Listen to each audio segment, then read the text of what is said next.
Former President Donald Trump has won enough delegates to be the Republican presumptive nominee for president. He is set to go up in the general election against President Joe Biden, the presumptive Democratic nominee.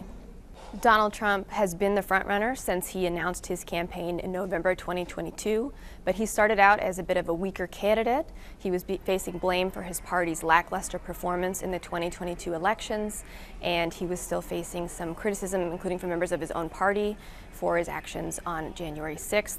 But since his challengers came into the primary, which were more than a dozen at one point, his challengers were weaker than expected, and Trump's legal problems have galvanized his supporters and pushed him forward to solidify the support of his party. While Donald Trump has won Republican primary contests by big margins, there are some warning signs for him ahead in the general election. The voters in the Republican primaries tend to be more conservative, and the voters in the general election are going to be a much more diverse group of people that Donald Trump is going to have to appeal to. He's also coming into this election with unprecedented legal challenges. He faces 4 criminal cases, more than 91 charges. He's been found liable separately by a jury for sexual abuse, and he's faced huge legal cases over his business dealings. All of those could really hurt him with voters in the general election.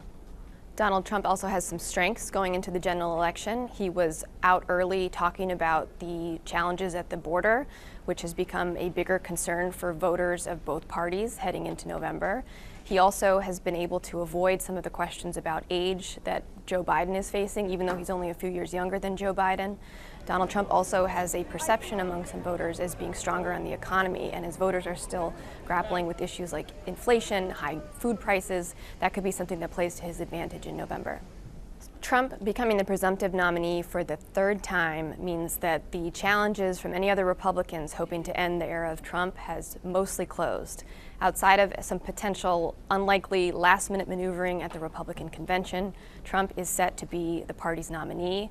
This sets him up to use all the resources of the Republican Party, their state parties across the state, to help marshal his election in November.